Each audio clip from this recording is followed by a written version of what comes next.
From the beautiful campus of UCF, it is American Athletic Conference soccer action as the Knights of UCF host the Mustangs of SMU. Welcome into the UCF Soccer Complex. My name is Austin David, here with Ryan Davis. And Ryan, for SMU, they come into this game having a bit of struggles in their last couple games, despite having a very good start to their season. Austin, credit to the SMU staff. They came prepared and as a result had a 3-game win streak at the start of the season. Now the rest of the conference has sort of caught on and found their legs, and now SMU are now on a 1-3 in the last 4 games. Kevin Hudson, for coach of SMU, said that when you win things like that, you can become complacent. Meanwhile, for UCF, it was the complete opposite story. Not a great start to the season, but they've now won 4 straight. Well, their lack of preparation hurt them at the beginning. The lack of intentional training sort of brought the standard down. Now they've caught some rhythm, scoring goals, and now they're on a 4-game win streak. Back on March 13th, these two teams faced off, SMU losing 2-0 at home. Now UCF gets to host SMU here tonight. We will see how this all plays out here in just a bit. Stick around, we'll be back here on ESPN Plus with the kickoff of UCF and SMU.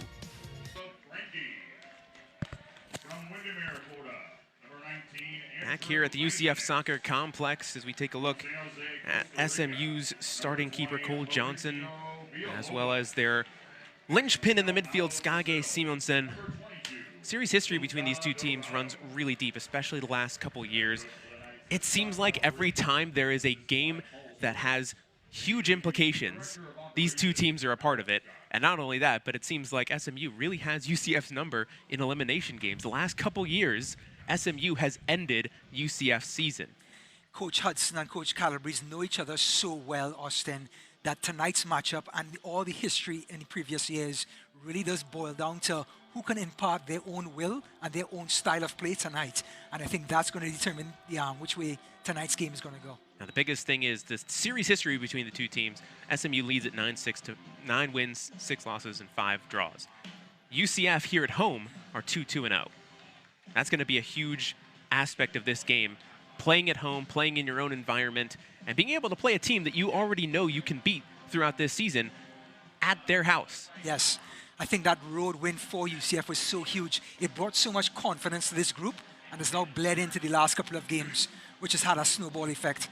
And speaking of confidence, we talked about SMU's confidence at the beginning of the season. Through their first 3 games of the season, they scored double-digit goals. One game against USF, they scored 7. Against Memphis, they scored 5. And Kevin Hudson, the head coach of SMU, said that when things come easily, quickly, you tend to relax, or you think that that's going to be the norm. But success will occasionally lead to complacency. And he feels like that's exactly what happened with his team. Now, as they're 4-3, they're trying to battle back to that winning method that they've always been known for. And this game, with huge implications, is going to be potentially the start of that.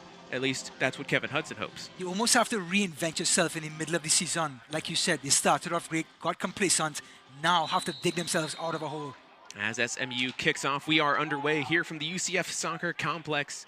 Again, huge implications for this game. If UCF wins, they put themselves in a good position to be able to host a semifinal game in the conference tournament. A loss here would be detrimental not only potentially to them hosting, but also possibly not making the tournament. That's how close this season is.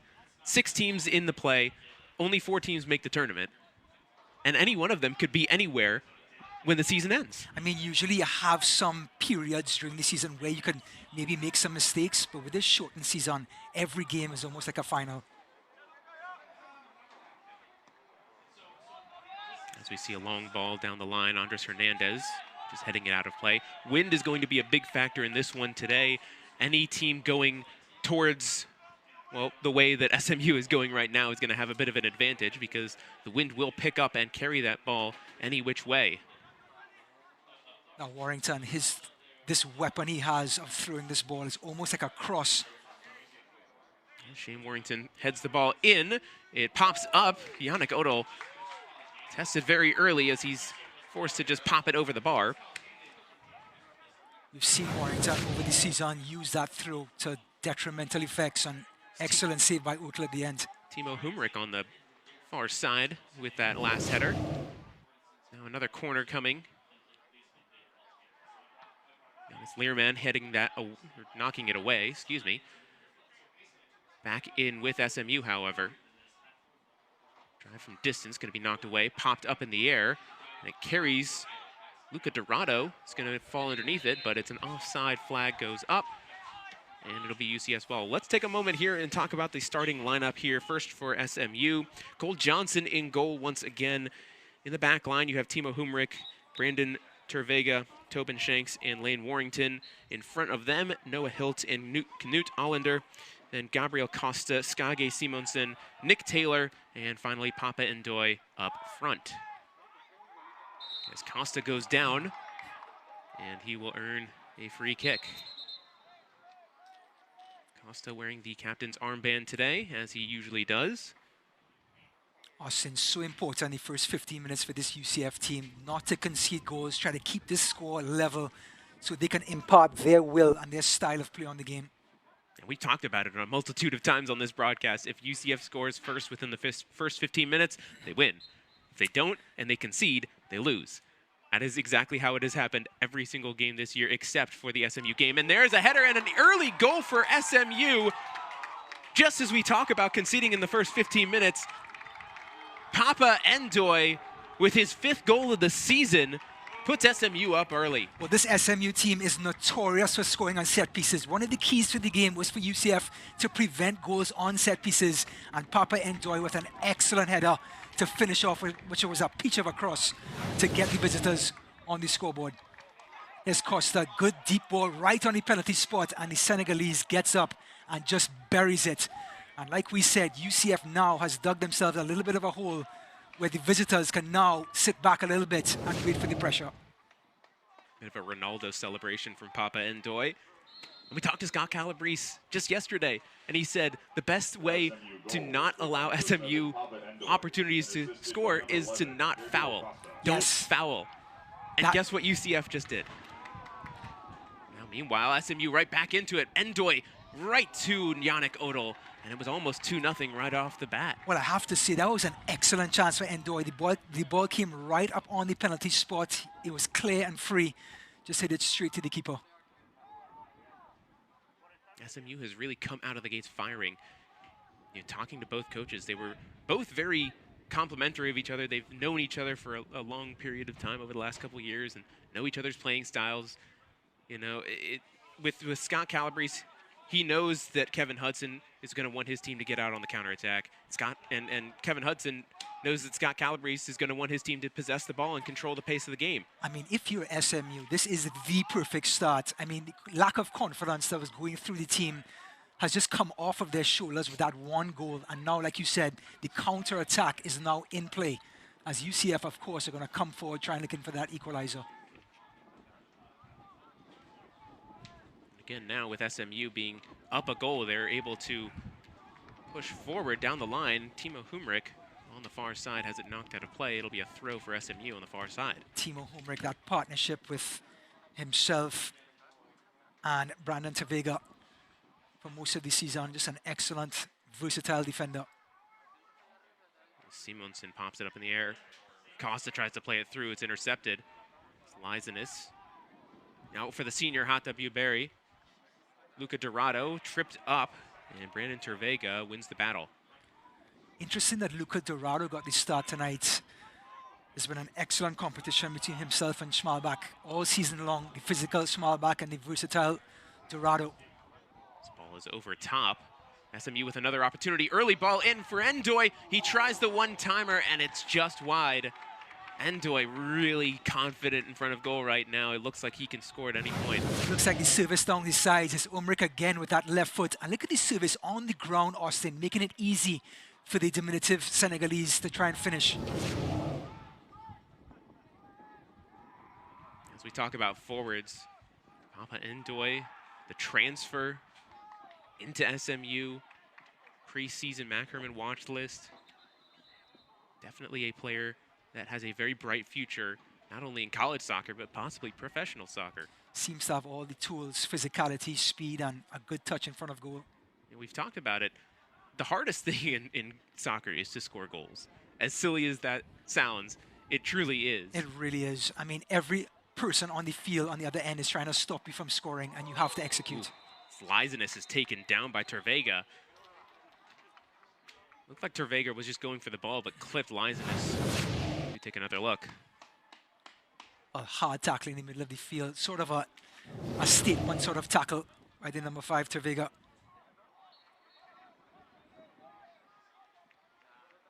Well, as we talked about it right before SMU scored their goal, history does not bode well for the Knights, all things considered, the way the season has gone. If they have conceded in the first 15 minutes, they've lost every single game.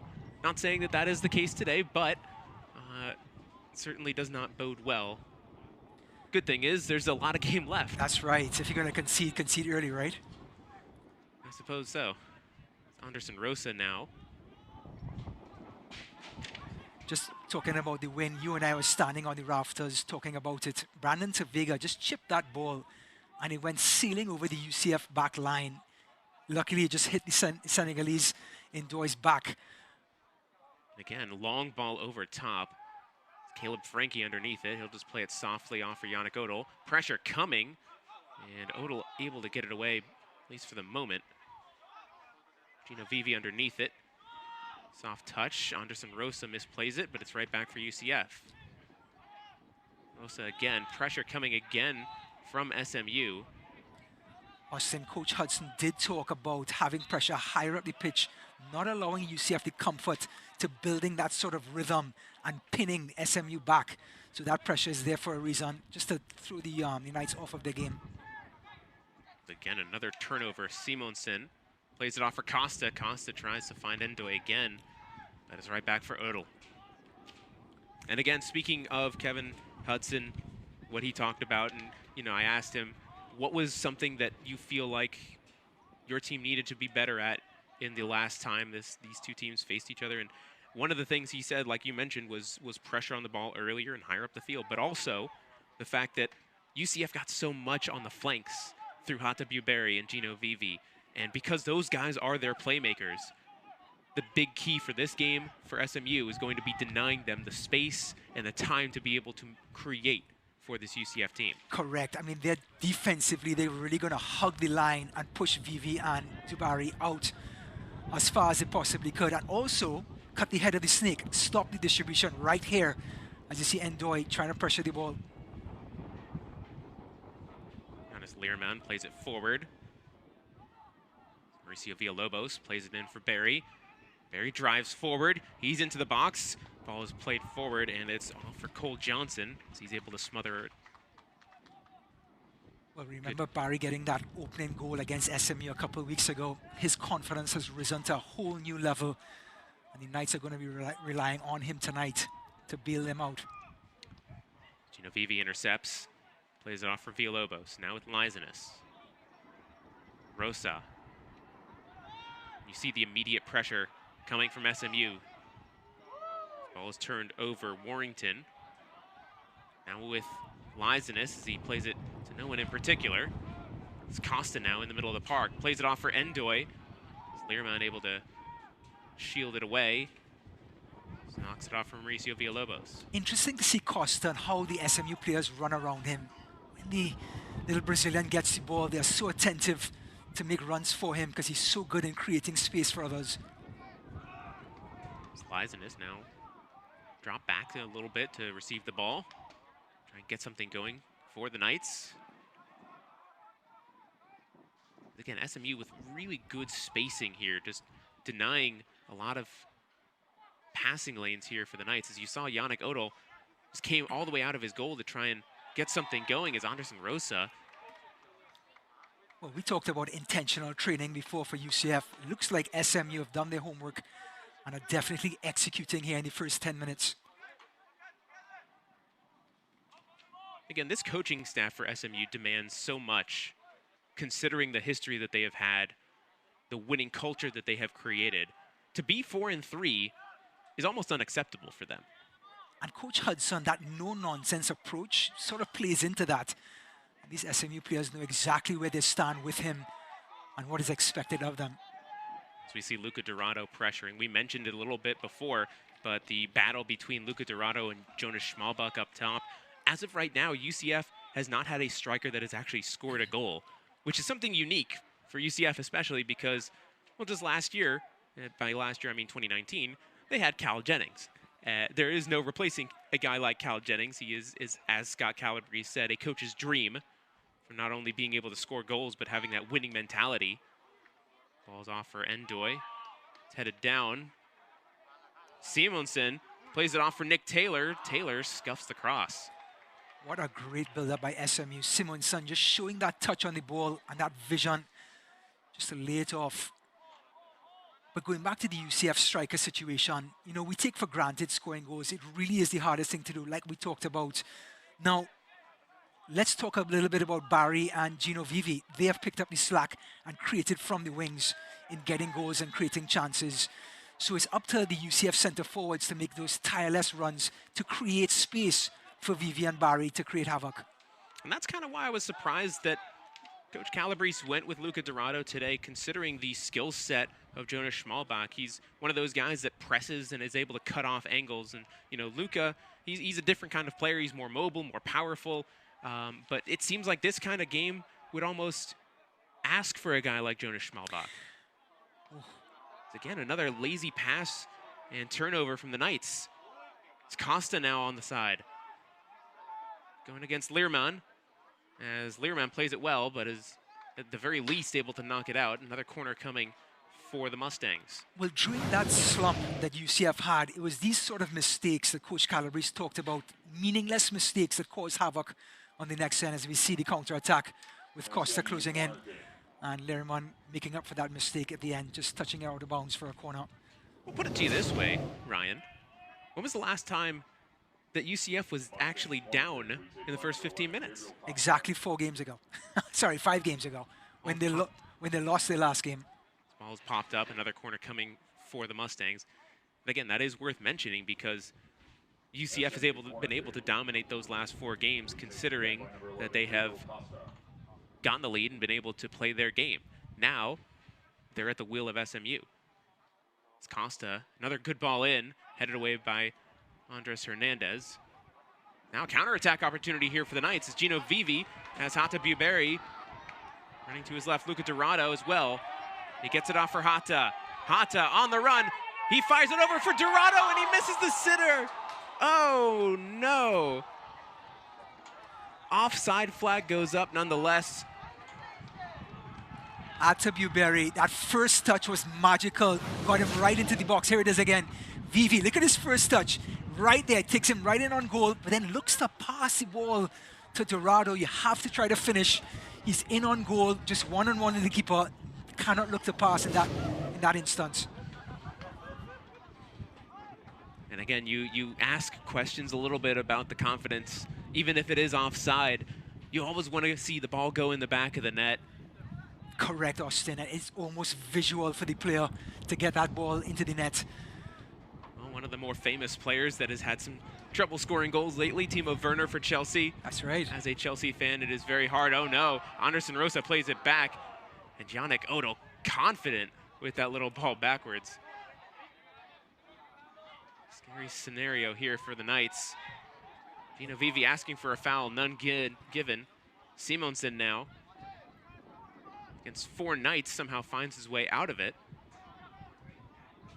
And again, in that scenario with Simonsen with the ball and 4 Knights kind of just putting passive pressure on, you want to see more from UCF. Ball through Rosa's legs, crosses in Sorokin, able to knock it away at least for the moment. Villalobos has it taken off his foot. Played through. Sorokin again. UCF just being very lackadaisical with the ball, just trying to clear their lines, but not doing so very well. Well, full credit to the Mustangs. They are stifling the Knights. They can't get out. There's no time to look up and distribute. The pressure is right on them, even though when they win the ball back. It's SMU with a corner, but it almost seems like UCF is just second to every ball. Yeah, I mean, the Mustangs have certainly set the tempo up, and that back pass was in the middle of the goal. SMU corner kick will be taken by number 10, So Knut Allender will put the ball into the box, but right before that, we'll have our Head referee speaking to the players. Now, because of the win, this ball is going to come right to the 6-yard box. Hollander into the box, and it's just over top. Another dangerous opportunity. Again, set pieces, set pieces, set pieces. A great service that was by the lefty himself, and it's Noah Hilton, number 6, getting his head to it. But again, the Mustangs causing havoc, asking the questions. You just see the pressure coming from from SMU on the Knights. Very dangerous way UCF is trying to play out of the back. Well, the best way to get around pressure is to literally go around it. So Gino Vivi and Barry have to do their best to bite the sidelines and get control of that ball. Dorado fouled right at midfield. He'll earn a free kick for the Knights. And as we talked about it, the way that SMU is trying to stop any wing play, it almost forces guys like Mauricio Villalobos, Luca Dorado, Andrew Lizanis to step up and make some plays happen in the midfield. Correct.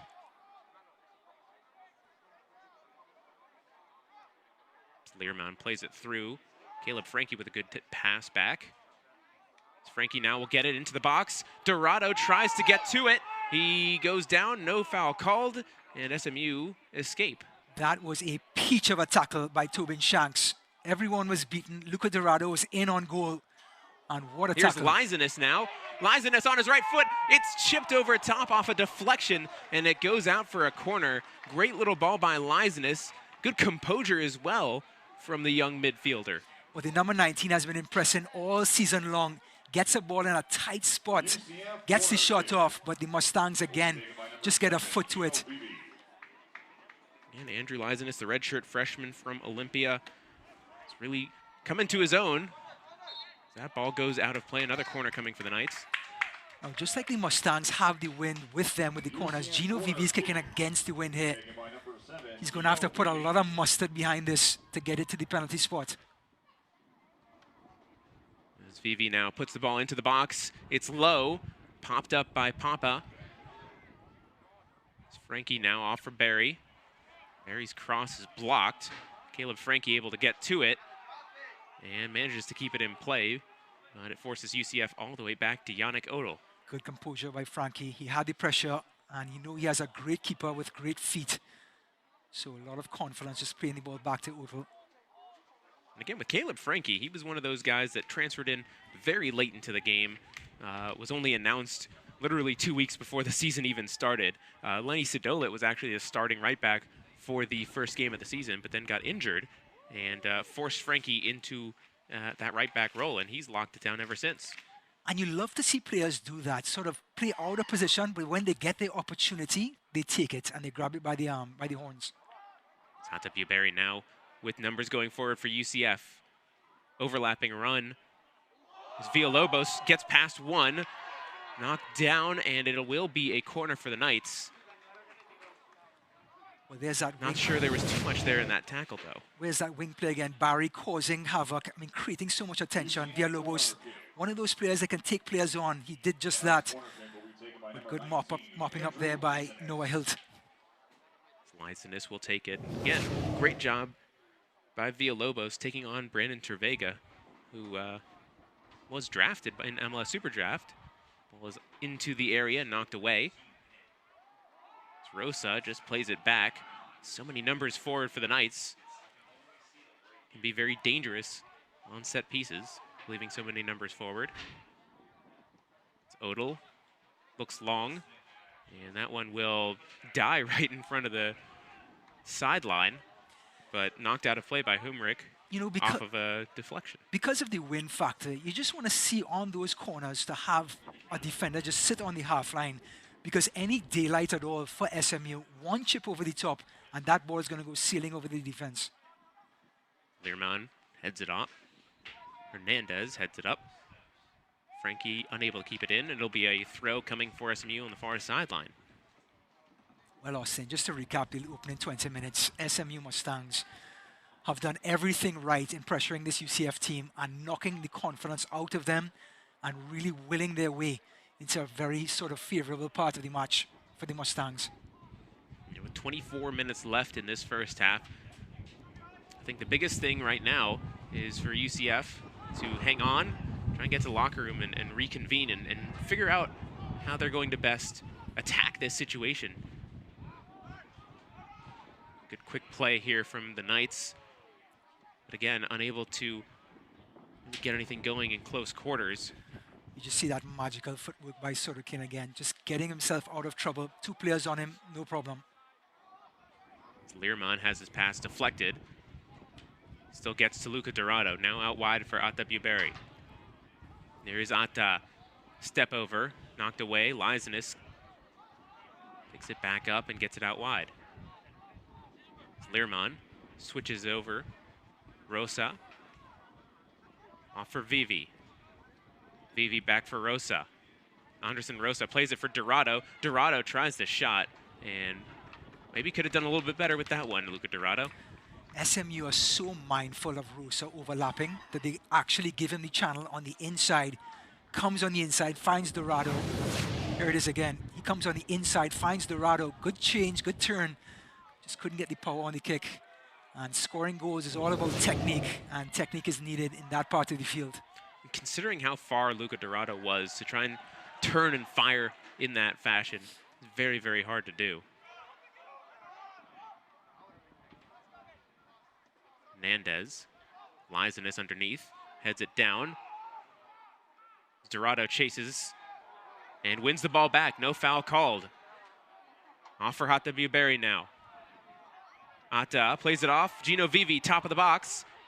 Tries to find some space, but all red shirts in front of him. And they block the ball away.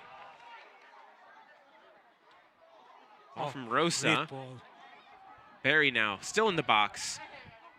Here is Caleb Frankie, takes a touch. Off for Lysanis. Lysanis has the ball taken away. And Sorokin, unable to win the ball back. He's shoved down by the diminutive Gabriel Costa, and the foul is called against the Brazilian. Well, Gabriel Costa felt the touch. Well, here's the opening play from before the sequence as Vivi. Here's a small counter-attack. Everything is so tight. Here's Rosa with a peach of a ball over the top. Barry cuts inside, and everything is just so compressed for SMU. Excellent team defending, and here comes the counter-attack. Again, you said so compressed from SMU, so many bodies just in the box blocking any movement whatsoever. And that's going to be the MO of this game, considering that they have the 1-0 lead, and their game that they want to play is counterattacking. So they're perfectly happy of sitting back and defending and then hitting them on the counter. And they're going to force the Knights to do something they don't want to do, which is cross the ball in to Luca Dorado, because that's the only place where they're going to have space. And again, Jonas Schmalbach on the bench. Curious to see when he may make an appearance. Dorado has made some good runs throughout this first half, but hasn't had anything consistent. Ball looking for Ndoye is going to fall right back for Odell. Learmont now. Steps forward for Lysanis. Learmont. Off for Sorokin. It's the battle against Simonsen. One touch pass from Gino Vivi. The ball kind of dies with the wind, but Vivi able to win it back. Chips the ball through, looking for Atta Buberry, and it's intercepted. Here's Costa now. Well, great defensive play by Humrick on that left-hand side, staying tight, staying close to his center-back, not allowing that space between the two for Barry to creep in and get a one-on-one situation.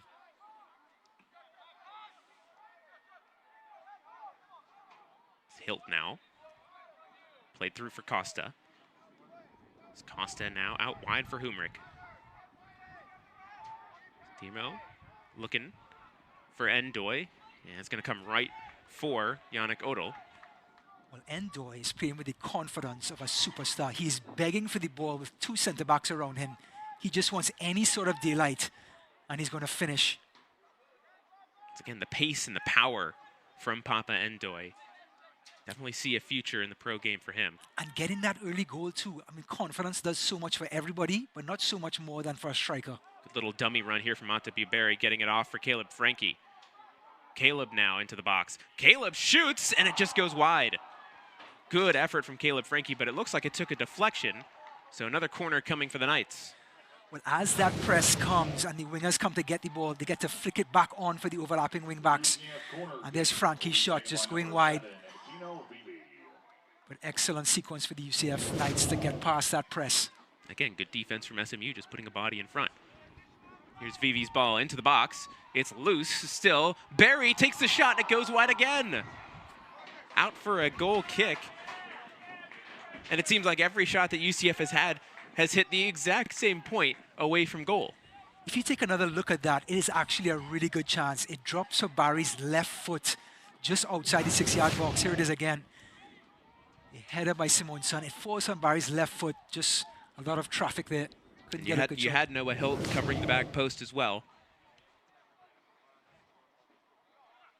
It's a slow build here for the Knights as they're trying to get back into this game. Once again, SMU leading 1-0 thanks to Papa Endoy's very early goal within the first 3 minutes of the game. A good header off of a set piece. The Knights being such a rhythmic sort of team. Now that they're getting into their flow, SMU's getting pinned back just a little bit further. So the wind carries that one out of play. UCF will have a throw. Ariel Hadar helping out with that one. Rosa. Sorokin. Back for Odell. Look at the red shirts. There are 4 red shirts right up on the defense, not allowing him to get out. Zata, again, doing well against the 1v1. But as soon as he beats one, another comes. I mean, they're doing the right thing. The wingers are coming back to help out, to find some space. But once the winger beats one there, there's still another red shirt right in front of him. I mean, at this point, Kevin Hudson, he doesn't have to tell his players to watch out for these guys because, you know, SMU, they know who Gino Vivi and Atabuberry are. He doesn't have to mention, hey, watch out for this guy on the wing, because they're very known commodities. Meanwhile, SMU going the opposite way. Nick Taylor has his pocket picked. And Caleb Frankie, bit of a dangerous foul from Skage Simonsen. First of all, great tackle by the Costa Rican. Here comes Andres Hernandez. Beautiful tackle. There it is. Measured that one up perfectly. And then Simonsen tries to react, but it's somewhat like the intent. And the big Norwegian gets penalized. It's Hernandez now. Off for Rosa. VV with pressure coming. Bit of a 1-2 from Lysanis. VV is knocked out of play, and it'll be a UCF throw, despite the claims from Knut Allender.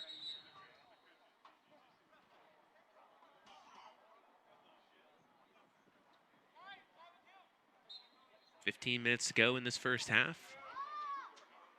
Once again, here from the UCF Soccer Complex, I'm Austin David here with Ryan Davis. Bring you the senior day action here for the Knights. Gino Vivi has the ball knocked out of play by Noah Hilt. Good read from the number 6. That just symbolizes SMU in this opening half. Noah Hill just being so vigilant to staying on Gino Vivi, and it's been that way throughout the pitch for the men in red. And that's why they're up 1-0. Yes, from a set piece, but they have such good value for that 1-0 lead because of the way they've played and gotten into the Knights' face all game long. See a very congested midfield here for SMU. So Knights just trying to find any passing lanes. Proving very difficult. Barry now on the far side, plays it back for Sorokin. Zioni, good control, gets it off for Villalobos. He looks wide, trying to find Vivi, but it's intercepted. Lysanis can't get to it. It's knocked away by Taylor. Tobin Shanks plays it forward. Taylor has to play it back for Shanks. Now Taylor again. Good pressure here from UCF. Ball is forced downfield. And back into possession of the Knights.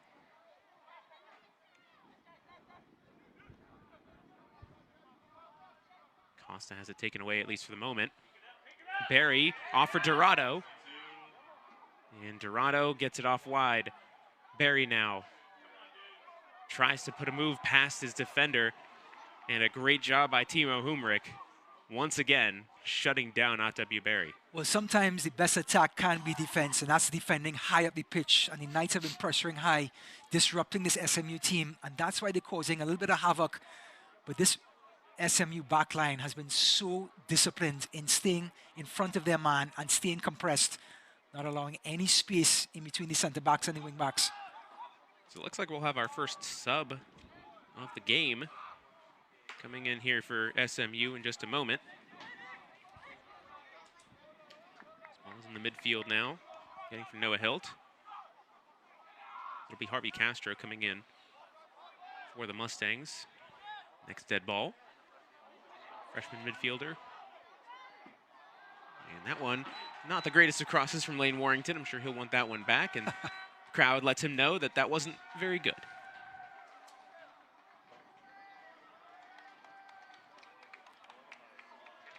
And speaking of Harvey Castro, he'll come into the game now. Looks like Nick Taylor will be the one to come out. SMU substitution. Well, it just seems to be some fresh legs on that right-hand side. Right midfielder for right midfielder. Replacing number 16, Nick Taylor.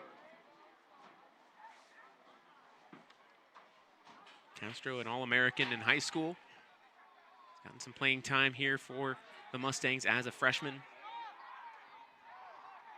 Player is down here for SMU. Play goes on as Dorado into the box now. Crosses into nobody in particular.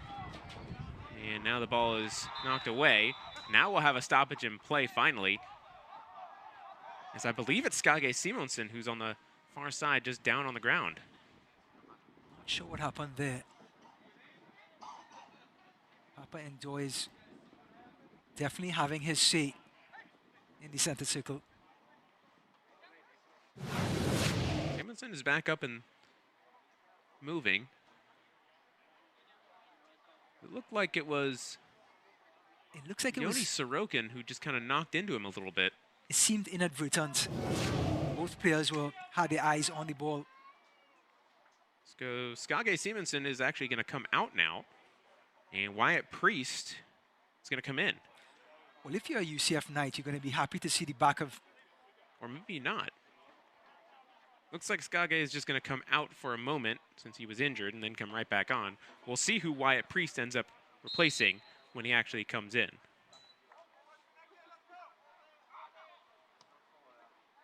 Ball swung from the opposite side from Noah Hilt. Ball into the box, and very dangerous one. Simonsen was right there on the back post. Well, another teasing cross by Timo Humrick on that left-hand side. Just a little bit of vision. And there it is, right by the penalty spot, in between the goalkeeper and the centre-back. Is called the corridor of uncertainty. So it'll be Wyatt Priest in and Papa Endoy coming out. SMU substitution. So one less thing to worry about if you're UCF. That's just to maintain the high press. So much energy expelled by forcing the Knights back. Looks like Priest is coming in just to continue that chain of energy. And immediately getting into it with Mauricio Villalobos. Rosa turns the ball over. Ball out wide. Unable to get to it is Castro. UCF will have a throw.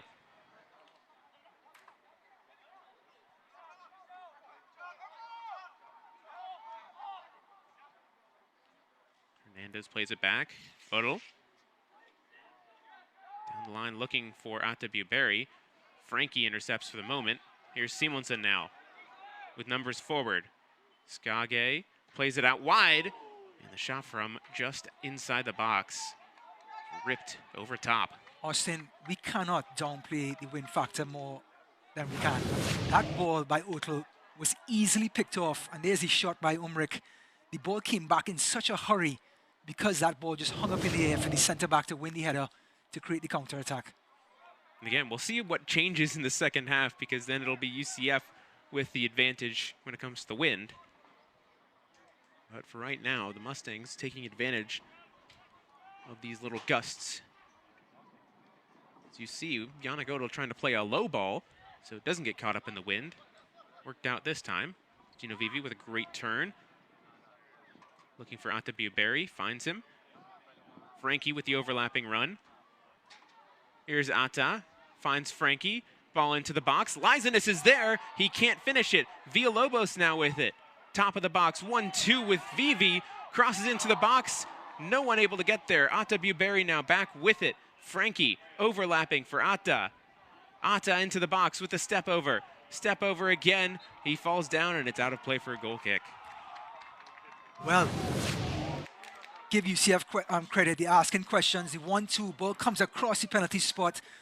Nobody to finish the move, and Barry just being so lively, gets the ball back from Frankie, tries to take his man on, but Humrick just staying at home, staying disciplined. SMU win the goal kick. Again, another good passage of play from the Knights, something to build off of, but at the same time, this looks like the first 4 games of the season again. But I think in this instance, you have to kind of tip your hat to SMU. I mean, UCF are doing all the right things right now, but SMU have all the answers. Giannis Learman driving forward into the attack. Still with Learman. Loses the ball right at the end, and Humrick comes away with it.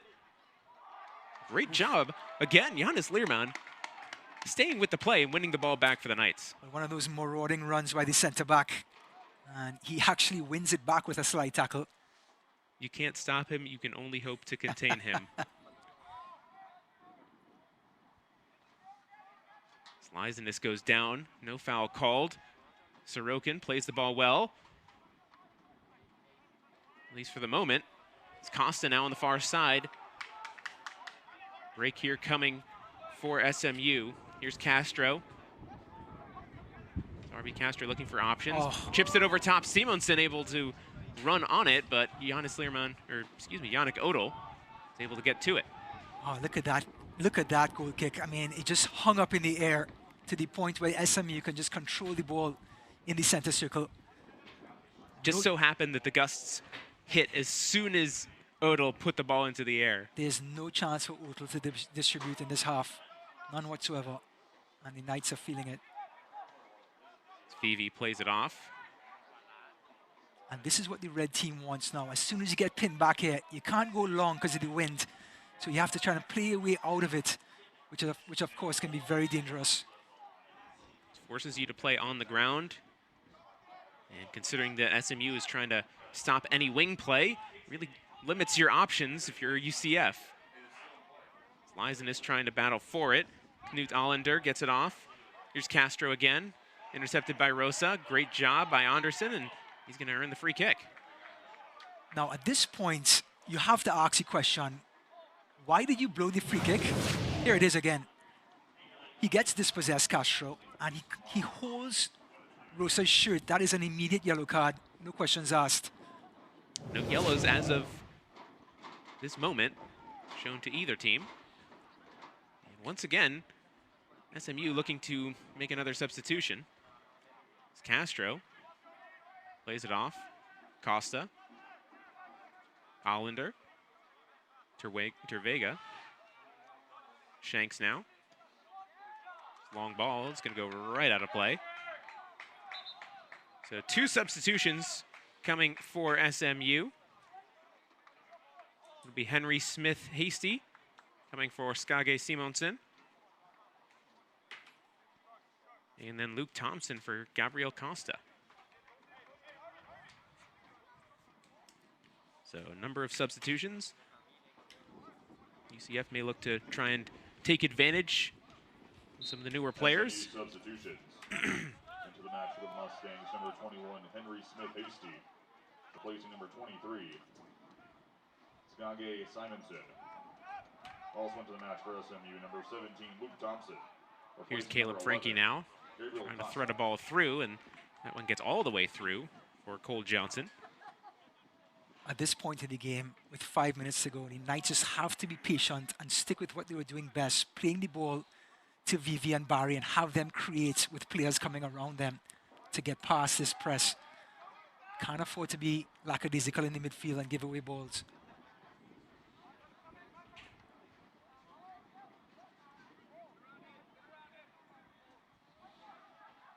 Ball's out of play. Here's Villalobos. It's Frankie now. And 5 minutes left in this first half. SMU leading 1-0 thanks to a goal in the 3rd minute. Thanks to Papa Endoy. Villalobos now all the way back in his defensive third, trying to initiate some offense. It's Frankie now on the run. Two number 17s battling at it. Luke Thompson defending. Now W. Barry with it. Defenders coming in. Knocked out of play by Humrick, and it'll stay with UCF. Well, W. Barry is getting so much attention on that right-hand side. Just want to see Lizinus and Villalobos support him a little bit more. Dangerous ball as Yoni Sorokin was tying his shoe. Now he's back up and immediately into the play. Dorado shot right at Cole Johnson. Good positioning from the keeper. Well, we saw that turn and shoot from Dorado. He's developing that striker's mentality. Anywhere around that white stripe, he's going to turn and hit it. Exactly what you want from your number 9. And seeing that he is a freshman, the sky's the limit for this young man.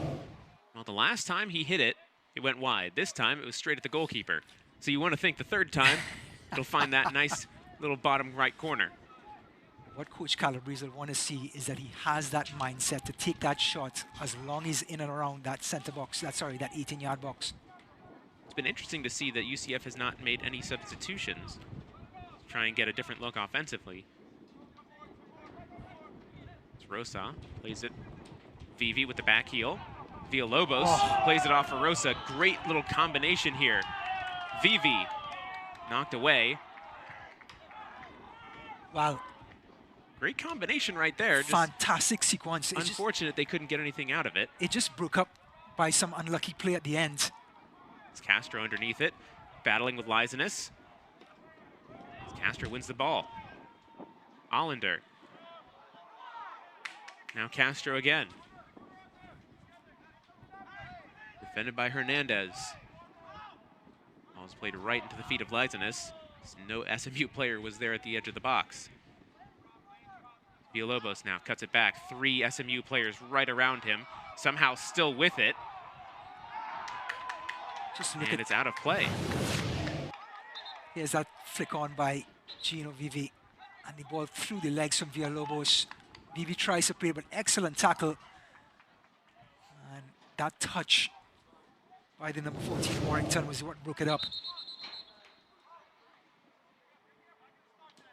Our head referee telling SMU to hurry things up. Again, with 2 minutes to go. Looks like SMU will hold on to this lead heading into the halftime break.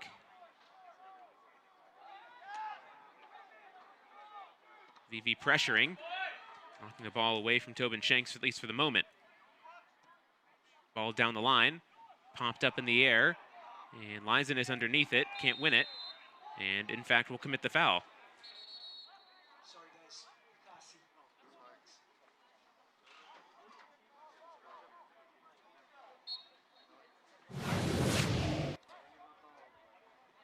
Take another look at that foul. Lizinus just getting a bit of his head. And that was... I'm not actually sure who was fouled there. I believe it was Henry Smith Hasty who was the recipient of the contact. Meanwhile, Cole Johnson putting that ball back into play. That one's going to be headed and stays in play. Great job by Yannick Odell. Though eventually does go out of play. But great job by Yannick Odell keeping it from a corner. Great stuff, especially with this wind factor. Those corners are a nightmare to defend. But speaking about corners, in steps number 14, Warrington. And this throw, you can bet, is going to end up right by that penalty spot, almost like a corner. Well, we'll see Lane Warrington once again throw the ball into the box. Ball is popped up. Allender pops it up again. Dangerous here for UCF. Comes away. Caleb Frankie will leave this one actually and give it off for Yannick Odell, who tries to distribute quickly. Villalobos being pulled back. Play on, says the referee. Tries to chip it forward. And referee does not give anything now. Advantage over. And now the yellow card is supposed to come out. 10, The shirt against 9, Rosa, 8, and now this one. That's 2 yellow cards. 5, Well, at the very least, he's setting the precedent for the game. 2, 1. You know, staying consistent as referees go. You can see that Mauricio Villalobos is not too happy with the non-call, but either way, that's the end of the first half, and SMU hanging on to that goal that they scored 3 minutes into the game. Great value by the Mustangs. It's all about attitude, and the attitude has got them to this 1-0 lead going into the half. And as we take a look at the goal from Papa Ndoye that has SMU up 1-0, we'll take a break. We'll be back here on ESPN+. SMU leading UCF 1-0. UCF has taken such strides in the last 10 years. Seems like everywhere, every sport is clicking on all cylinders. Truly is a school of champions nowadays. Speaking of champions, UCF looking to get back to championship form. Meanwhile, SMU looking to reignite that championship form that they seem to have lost over the last couple games. And so far, 45 minutes through, they seem to be doing just that. Correct, but I do think we talked about the win factor a couple of times. Now the Knights can be more direct, going to Barry and Vivi with balls over the top if SMU do press high.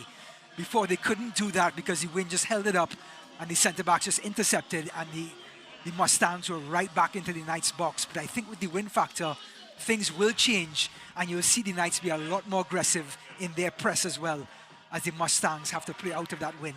A very, very unique situation for us here in Orlando. Yeah. It's 56 degrees here, Ryan. And windy.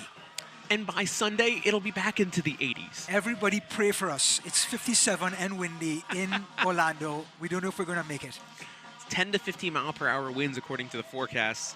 Definitely a huge factor when it comes to this game, as we talked about throughout the first half. As we see Luca Dorado, he's had 2 shots, 1 on goal, looking to try and just figure himself out. Again, this is the last home game of the season. He is still yet to score as the number 9. And, you know, interesting to see that we haven't seen any subs from the Knights thus far. You know what? Luca Dorado is doing everything right, and I think Coach Calabrese is going to have to keep patient with him. He keeps making the runs. He's having the shots on goal. The goal will come. If you have the belief in the player, the player will have the belief in himself. Correct. It's often just so many mind games you have to play as a coach to be able to get the best out of your players. You know, talking to coaches over the course of my career, you know, Adrian Heath, who was known as the striker whisperer when he was with Orlando City, and his time with Dom Dwyer. You know, it's just trying to figure out what best to say and to do to get the best out of your striker. And I think Scott Calabrese is just trying to find that for Luca Dorado. It could be such a feast or famine position that it can really play on the minds of the forward. So when things are down, you still have to find ways to encourage the forward, whether it's not just scoring goals, but creating space, creating chances, creating pressure, like what Luca Dorado is doing right now. As you can see, he wins the throw just off his pressure alone. So Timo Humrick unable to control that, and immediately quickly thrown in. Dorado with it, lets the ball run a little bit. Off for Villalobos. Mauricio into the box. It falls almost in very comfortable position.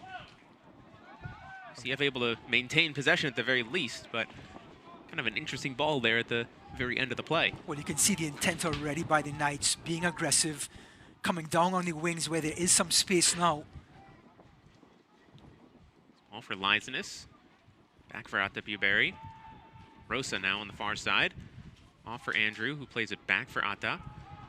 He loads up a long cross. Headed up in the air.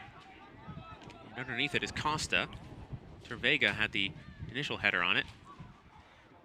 Dorado trying to battle with it. And it's turned over back again for UCF.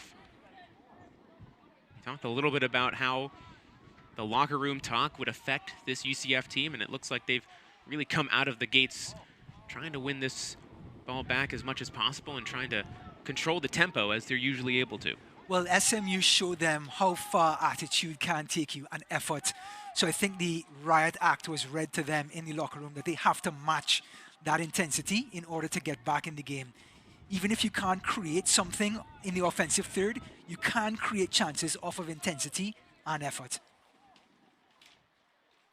Cole Johnson ready to kick this one back. And just like in the first half, the ball kind of dies on the way forward. And here comes the Knights.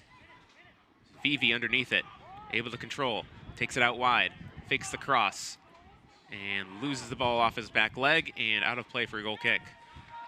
Well, again, more disciplined defending. It was Hilt and Tavega on this left-hand side, and they just would not allow the guy, this time Vivi, to get past them. It's a $100 move with a 10-cent finish, as they say. Just couldn't get that last touch in. But again, credit to SMU's defense. They've done an incredible job throughout these now 50 minutes of action. Just being able to control Gino Vivi and Atabu Berry and not let them affect the game as they usually are able to. Lizanis gets it out for Atabu Berry. He's got a bit of space, which is closing quickly. Shot from Ata is going to go over top. Well, good first-time pass by Lizanis, finding Barry on the left-hand side. Now it's the left footer on the left-hand side now. So he creates some room for himself for the shot, and he just sort of scuffs it over the bar. Again, 7th shot for UCF. They're definitely creating chances and just need to find something closer towards net. Ooh, that was going to be pushed in the back by Simonsen is Yoni Sorokin, and UCF will have a free kick. Possibly the easiest call the referees had all night.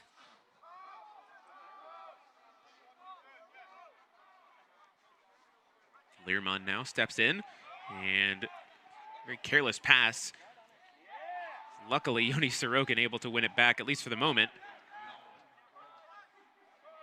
Interesting play by Costa as he kind of tried to pass it away, but ended up passing it to himself. A nifty move if he had actually done it on purpose, but didn't seem like that was the case.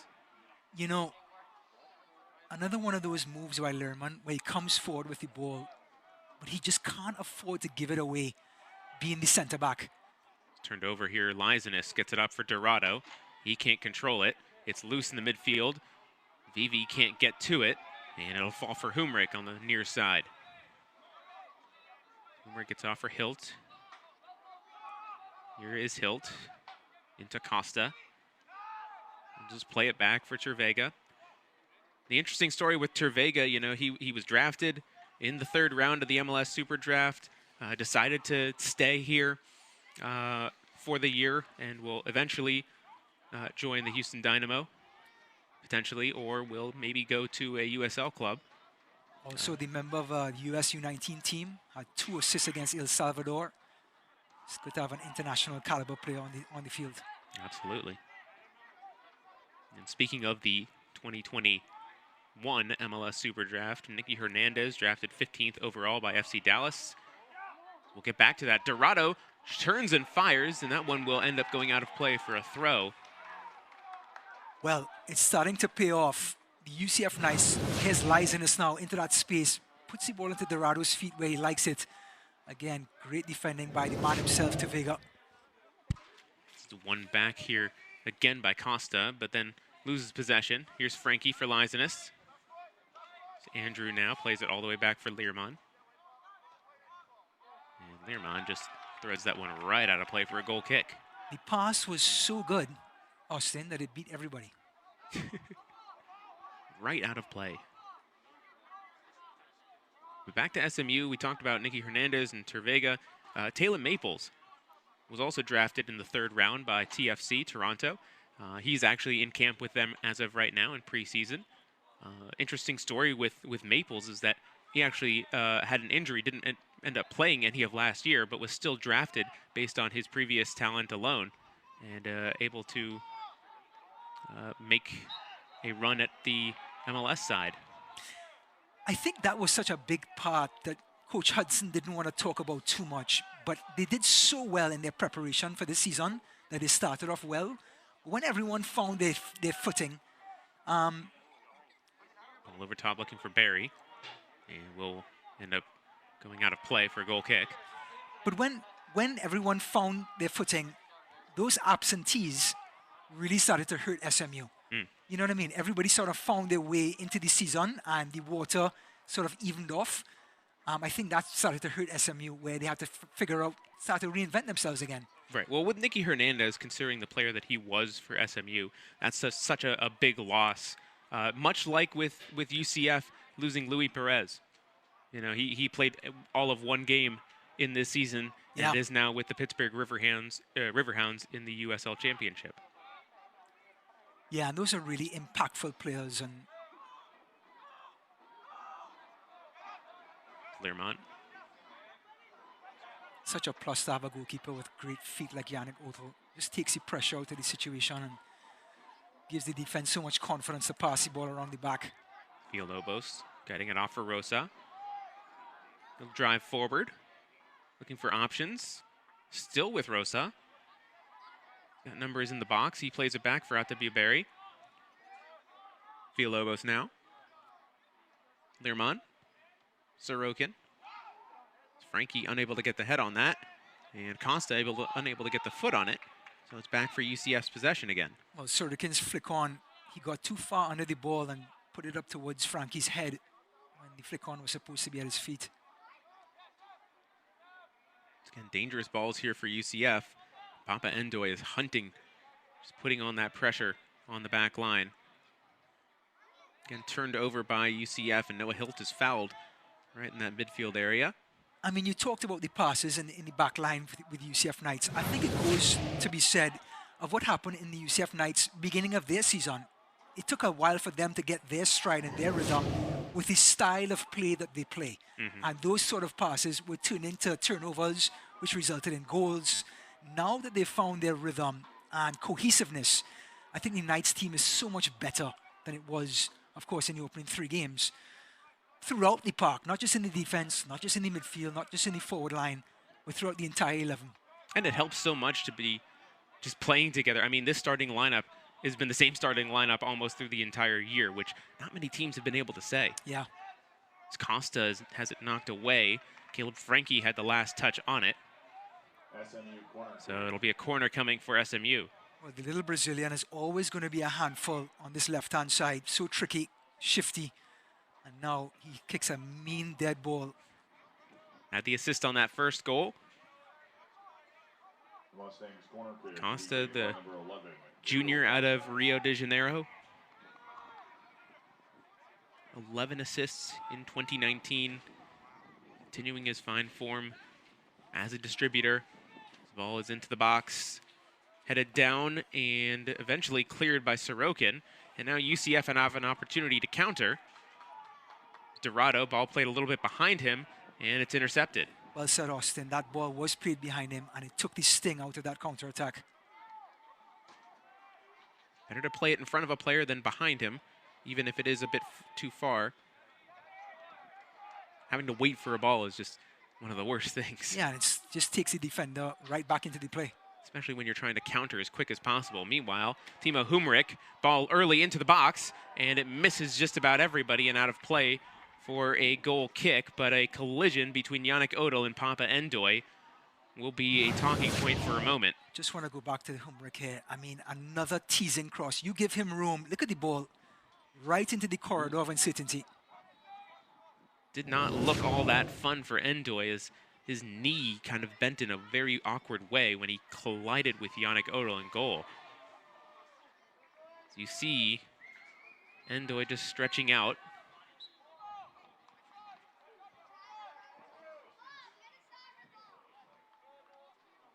Well, interesting moment here. UCF has made their first sub of the game. Beto Idrach is in, and Andrew Lizanis is out. But there was a bit of a confusion, as it may not have been Lizanis' position to come out. It may have been somebody else. Either way, Idrach is in. And so we play on. Number 16, Beto Idrach, replacing number 19, Andrew Lizanis. So you see Gina Vivi just pleading for a call. Nothing given as Idrach steps in to win the ball back. So now UCF have a counterattack opportunity. Vivi on the right of Villalobos. Mauricio still driving forward. Almost to the end line. Now he'll pull it back. Cuts into the box. chipped into the box and immediately stabbed away. Well, it's been so consistent by SMU to stay compressed again, just ushering Villalobos out to the right-hand side and taking his sting out of the play. Considering how many balls are being played into the box from wide areas, it almost seems like a Jonas Schmalbach will be needed a bit later into the game, because look at Dorado, he's not necessarily a typical number 9, if that makes sense. Edrach collides with Tobin Shanks, nothing given. Meanwhile, Edrach is down. SMU will have an advantage here for a moment. Well, I hope Andrew Lyson has got some Gatorade, because he is down and in pain. Not a good sight to see. Beto Edrach just coming into the game moments ago and is now writhing on the floor. Edrach, a product of the Orlando City Academy. Played a number of games throughout the early parts of the season. Filled in for Giannis Lehrman at center back while he was out. Did a very decent job at that as well. And considering that he is a freshman, very good to see a player like him be relied upon in this position. As you see, here's the challenge. It's just one of those. It's a bit of a 50-50 ball, and but the unlucky. Defender coming with such pace that Edrach is the one who absorbed the contact. And yeah, like you said, 50-50. The defender had every right to challenge there. No foul, just part of the game. Well, Edrach is up. Bit of a stinger. See if he can walk it off as he limps his way to the sideline. No mention or no signaling for a sub as of yet, so it looks like Edrach will step off for a moment and then come right back on. So good sight to see. Well, at least he applied some water to his knee, Austin, so everything should be all fair. Should be well. The magic healing liquid. Yes, yes. H2O on the knee and you're just fine. It's just like the magic spray. You spray it on and it's like, I'm fine now. Yeah. See you guys at the end of the game. Well, if you've watched Space Jam, the secret stuff is just water. Speaking of, Space Jam 2 coming out soon. Yep, I can't wait. It's going to be a mess of a movie. I can't wait. Villalobos now into the midfield. Nice turn. So there's two defenders going the opposite way. Now UCF trying to build something into the attack. Vivi fakes the shot and pulls it back beautifully. Edrach has it poked away by Humrick, and UCF will have a throw. Goes quickly. Vivi. Villalobos now. Plays it. 1-2. Edrach. And it's stabbed away by Knut Allender. As Allender goes down, and a foul called against UCF. Well, Allender playing that defensive midfield role, just playing in the gaps between the centre backs and the wing backs. He stepped in, stole the ball, and of course he has that ball handling ability. Just wins the free kick. Nice move. As he made that move past Caleb Frankie. Just knocked down by Mauricio Villalobos. Now Cole Johnson will send everybody forward. And the wind has that one die a little bit in the air, but still with SMU. Edrach plays it off for Villalobos, and Villalobos is fouled. And then Villalobos gets a little bit of extracurricular activity against Knut Allender. But nothing given for that one. It looked as though, like, remember when we were 8 years old and you brought your ball to the playground and you want to get your ball back? That's what Villalobos just did on the field. Back heel from Anderson Rosa, knocked out of play. Barry throws it in for Edrach. Simonsen is going to have... He's going to win the ball, and looks like a foul was committed against him. Well, one of those matchups, Sorokin against Simonsen. Simonsen, just that big body with great control. Sorokin trying to disrupt him, but no chance for the big Norwegian. Tell you what, Beto Edrach has gotten involved in almost every single play since he's come on.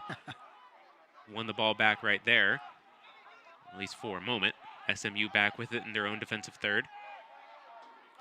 This is moving very quickly for SMU as well. This is where the Knights have to flip the script and become disruptive here when SMU have the ball. Try to get a chance out of a counter press. Create a mistake, have SMU out of position, and then react quickly. Humrick unable to find that one. And again, you see any long ball going in that direction just seems to carry a bit too far, or it just dies on the way there. So again, not great possession of play or passage of play from UCF. Oh, great ball. Out wide here for Costa now. Caleb Frankie on him. Costa into the box. It fizzes through and out of play. When you switch the ball with speed, that's when you catch defenses out of position. That quick ball across the box to Costa, and then he comes right back across again for Ndoye. That's the sort of movement you need in the last third of the field to create chances for one another. And you can see why a player like Gabriel Costa is so great at playmaking. I mean, that ball had the perfect weight, the perfect fizz on it, and it held right in the perfect height for a player to get to it. It just happened that no player was there at the end of it. And again, you see that early ball looking for Papa Ndoye. Oh. Instead, it finds on the far side. Nick Taylor, he takes a shot and it goes over top. Well, looking at the pace of the ball, I'm going to bet that ball was for Nick Taylor on the right-hand side. And here comes the lefty, cutting inside like he should, trying to go for that last post. Knocked out of play, UCF throw. Again, we're under half an hour left in this second half. Still the only goal thus far in the third minute. This ball carried quite a bit over to Cole Johnson. He'll just take a touch right back into his own box and we'll grab it now.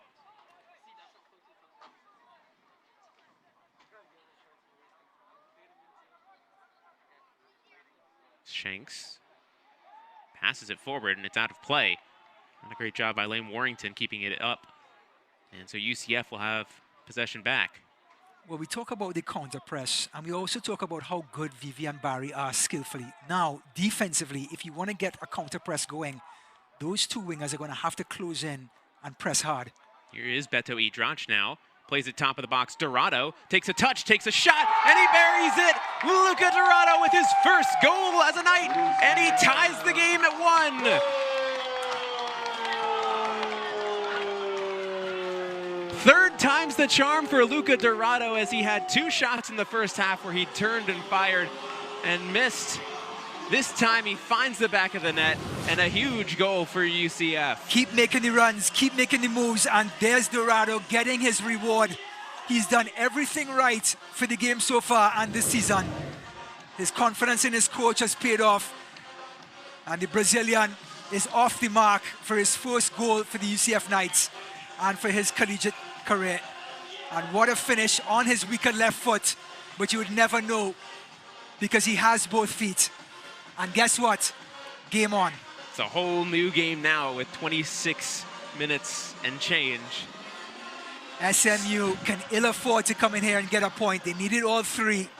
The game is now tied. We have a very expensive next 20 minutes. Strap in, folks. This is going to be a fun one.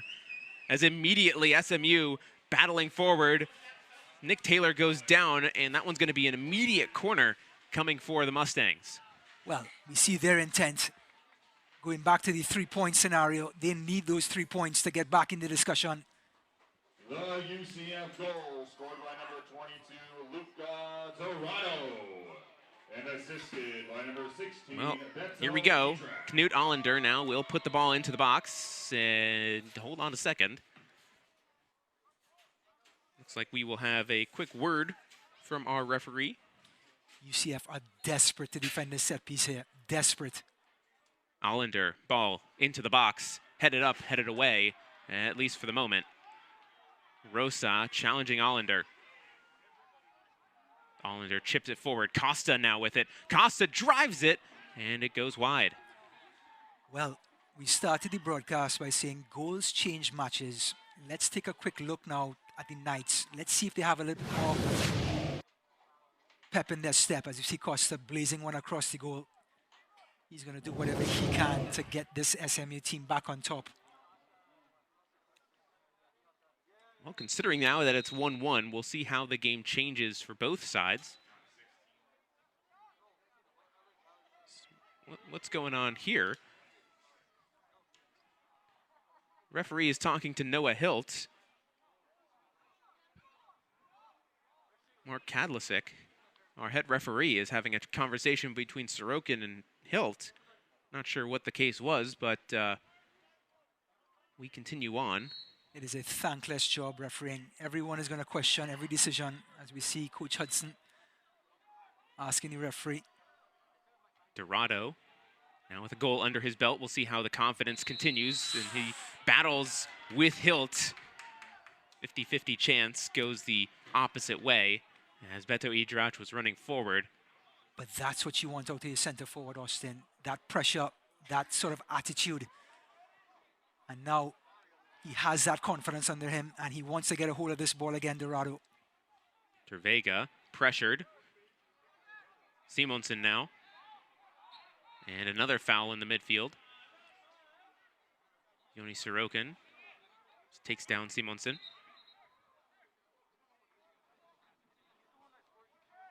Costa now. Out wide for Taylor. Here's Warrington. Intercepted by Barry. Barry, great little scoop backwards for Anderson Rosa. And now the Knights look to counter forward, but that one a bit too far for Luca Dorado. Have to say Idrach sort of let SMU off the hook there. He had runners coming around him. A little bit of patience was required, but just so desperate to get Dorado that ball again and to be off to the races. For the first 15-20 minutes of this second half, UCF was on the front foot. Then they scored. Now it's back for SMU as they look to control the pace of the game. Ball off for Humrick on the far side. That is a gem of a ball. Popped up in the air and easily grabbed by Yannick Odell. That was an absolute peach of a ball. Just pinged across the field to Humrick, who just couldn't control it. But that switching of the ball, switching of the field quickly, creates space and opportunities. It's Odell now. Hernandez, dangerous ball. Endoy almost won that one back. Here's Villalobos. Plays it through for Dorado. Dorado tries the one-touch pass and ends up losing it, at least for the moment. Staying with it is Dorado, now challenging Cole Johnson, who will boot it downfield. But it's won back by UCF. Yoni Sorokin touches it over for Anderson Rosa. Well, Cole Johnson got his first taste of the win there, trying to clear it out, and the UCF Knights just gobbled it right back up. Barry. Back for Hernandez. Andres playing it. Here's Giannis Learman. Threads it through for Sorokin. Zioni off for Idrach. Rosa now picks his head up, looking forward. Tries the Schross, and it's out of play.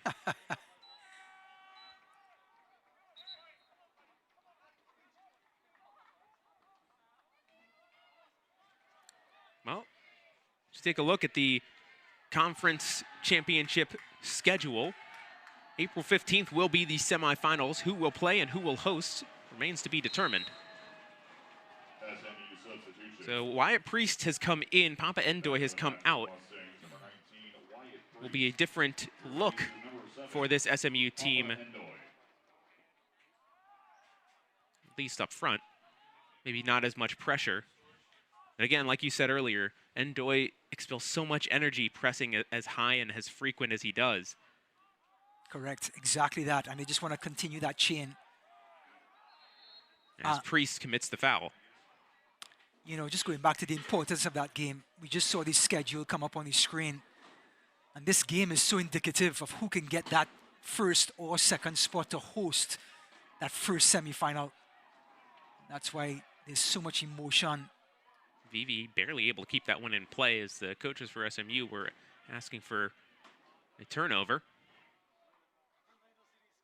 Altabu Berry has now come into the back, and UCF will just play it back. You've seen a lot of interchanging parts here for this Knights team. You've seen Altabu Berry come back with Anderson Rosa tucking inside as he is right now. He's trying to overload some options and try and take advantage of some play. That went out of play and will go back to SMU. But Gino Vivi thought he did everything right there. But again, SMU just everywhere on the pitch defensively. Wherever the Knights look up, there's a red shirt right in front of them. Hilt. That's not great. Skage Simonsen took one off of an area that is not great. And meanwhile, a UCF free kick coming in a very dangerous area as Gino Vivi is taken down. Great job by Gino Vivi, and not the smartest of decisions by Timo Humrick to just wrap his arms around him. Not at all, because he had some cover. There were red shirts back there. There wasn't any sort of immediate harm. But let's take our minds back to 2 weeks ago. Anderson Rosa from this very spot. Now I see Andres Hernandez going over there, but Anderson Rosa should really ask the question. Here he is. Well, Timo Humrick has actually gone into the book with a yellow card. First card of the game for either team. Well, Anderson Rosa won't be taking this one. Maybe it's just a bit too far to the right. Will it be Hernandez? Will it be Gino Vivi, who won the free kick a moment ago? Gonna have to say it's gonna be the lefty, Austin. Have to put some pressure on the rookie goalkeeper. Could see a bit of trickeration, a little lofted ball to the back post. Nope, go with the wind, go for it. First post, bend it. I'm gonna call a Vivi. No, it's Hernandez who plays it short. A bit of trickeration. You were right, Austin. Not a lofted ball into the box, but instead a ball on the ground. Learmonth goes in for a challenge, and from one yellow card to another, now UCF will go into the book thanks to Giannis Learmonth's tackle. Well, the Knights pleading not to get the card, but to no hope. Looks like the center-back will go into the referee's books, number 6. Here it is again, trying to stop the counter-attack, trying to close it down. Leaves his feet. Looks like the referee judged him with bad intent. It's not the kind of play that you need to make in that situation. He was already behind the play as it was. Especially when you're a center-back and you need every card to stay away from you as possible. Exactly. Now, maybe SMU tries to go after him a little bit, knowing that the next foul that he makes could be his last. Hernandez gets it off for Villalobos. Bit of a heavy touch. Good win back by Humrick, and he'll drive it downfield. Simonsen, heavy touch, and it's won back by Caleb Frankie now. Idrach tries to play it for Luca Dorado, but he wasn't ready for it. Here's Costa. Costa just plays it into no man's land, and UCF coming right back. How long does Andrew Lysenis stay on the bench? I have to say. Looks like the Knights can really use his influence in the middle of the park now. At the same time, Beto Idrach has actually had a huge influence in a lot of plays. He's gotten into very good positions. Learmonth, good, calm, composed moves. He switches it back off for Anderson Rosa. Barry now. Idrach. Looking for options, plays it right back for Hernandez. And Beto again, back for Hernandez, just playing a little bit of back and forth. Learmonth plays it, Dorado, heavy touch. Sticks with it though. And a 50-50 ball goes the way of SMU. Simonsen now, chipped over top, out wide, Nick Taylor underneath. Taylor guarded by Rosa. Taylor cutting in, pulls it right back. Gets it off for Tervega. Well, it's time for the Knights to do their own SMU trick, getting behind the ball and really committing and digging in defensively. They worked hard to get that equalizer, and they don't seem to be turning that one away. Simonsen trying to play a ball through. Looking for Priest, but only found Yannick Odell, who stepped out of his little 6-yard box to come claim it.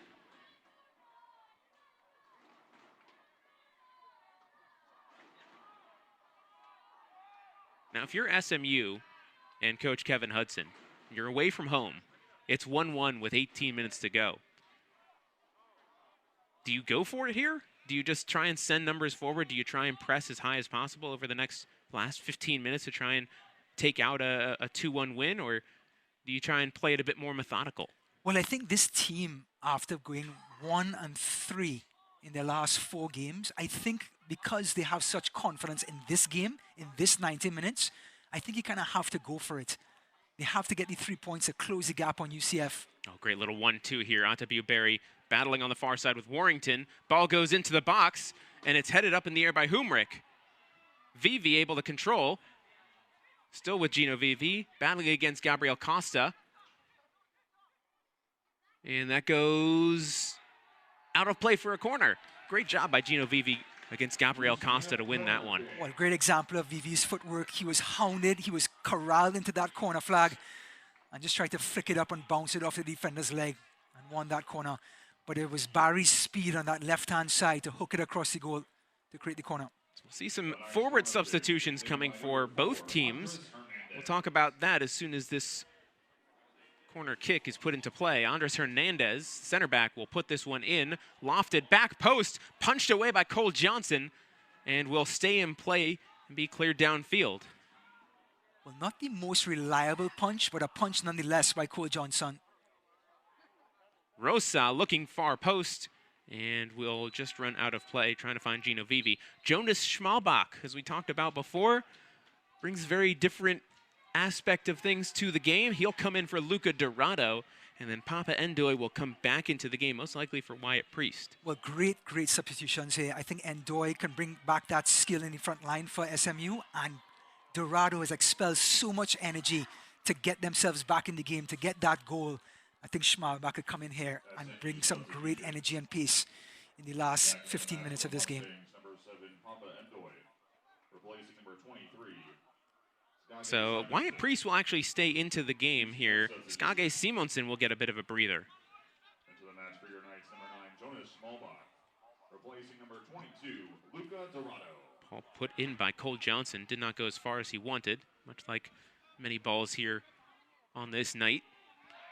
Costa is taken down by Caleb Frankie. And Yoni Sorokin's going to get a bit of a talking to as he threw that ball down on the ground. Have to say the referee has been consistent. I was on him in the first half with not giving yellow cards. That was one of those instances where he could have given Sorokin a yellow card and he decided not to. Consistency is key for any player will tell you when it comes to refereeing. At least you know what's going to be a yellow card foul and what won't. It's Costa directing traffic. He'll put a ball into the area. It's knocked away. As Atabiuberry loses it for a moment. Here's Beto Idrach. Tries to play it for Gino Vivi. Vivi will get on top of it here. Newt Allender didn't play it well. Vivi, shot! Gino Vivi gives UCF the lead!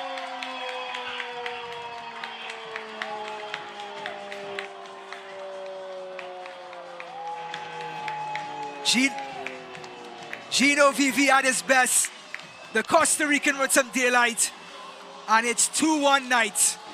Knut Allender misplayed that ball, and great ball by Beto Idrach as well. Knut Allender will want that one back, but it is great job by Gino Vivi to capitalize. Possibly the only counter-attack goal the Knights have had all season long. They catch SMU at their own game. SMU Mustangs going for the win, pushing up. And the Knights with a quick counter-attack. Has to say the defender muffed it. But Gino Vivi, cool as you like. What a finish. And the Knights take the lead. Well, that is actually Gino Vivi's first goal of the season, as crazy as that may seem. Second goal, excuse me. Still, it seems like he should have so many more. Yes. Considering that he's had over 30 shots on goal this season. Yes.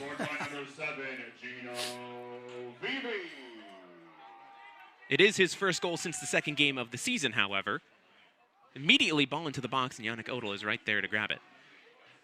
Well, this game has certainly shifted on its head. You go from 1-0 down to 2-1 up with 15 minutes to go. And now UCF at home are in the driver's seat. Beto Idrach playing it forward for Jonas Schmalbach. And that one will go right out of play for a goal kick. Well, for many reasons, that's why they call it the beautiful game. It can change on a dime. And to answer your question, Austin, that you asked about 5 minutes ago, what do you think Coach Hudson's going to do? Well, I think he's going to tell his red shirts to commit. Send the farm at this point in the game. Nick Taylor now on the far side.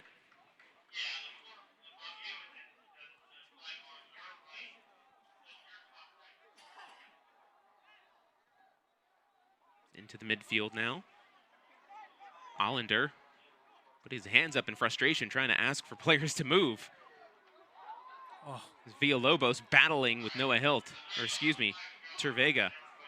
Tervega, such a class player. Rosa steps in, wins the ball back, and now an opportunity going back the other way for UCF. And immediately, another yellow card coming.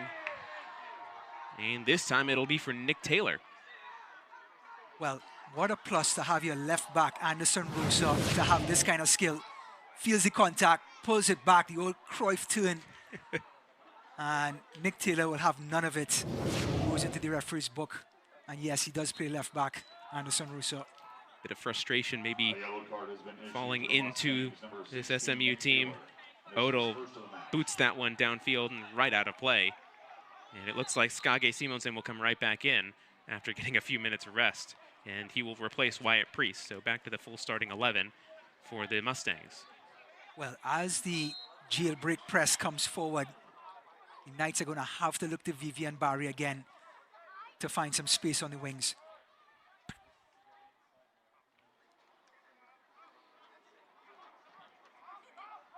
Allender now.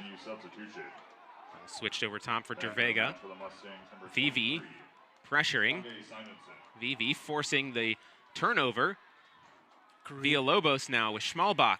Schmalbach gets it off. Gino Vivi's got an opportunity. He takes a shot and misses just by the slimmest of margins. That would have sealed the game away. The beauty of that play started with Gino Vivi reading the back pass. As the ball went in the air, he hustled the defender. He closed down quickly. The defender muffed it. And then this created this chance where he almost just buried it at the last post. Well, Skage Simonsen now driving here for SMU. Rosa knocks it away. Villalobos now for Barry.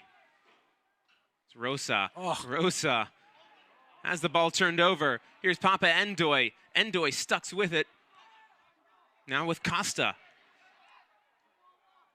Out wide for Nick Taylor now. Taylor, ball threaded through, and it's out of play for a corner. Well, just got a good look at Papa Endoy's footwork there. Almost got past the defender. And now it is set-piece opportunity again for SMU.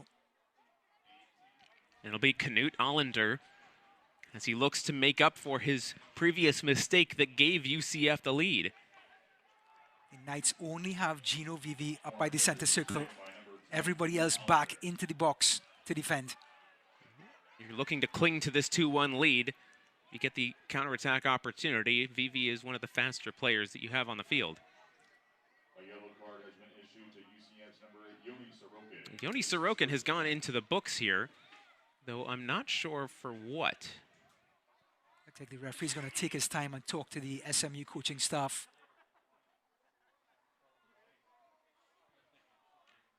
Kevin Hudson is having a conversation with our head referee, Mark Kedlesic. Not sure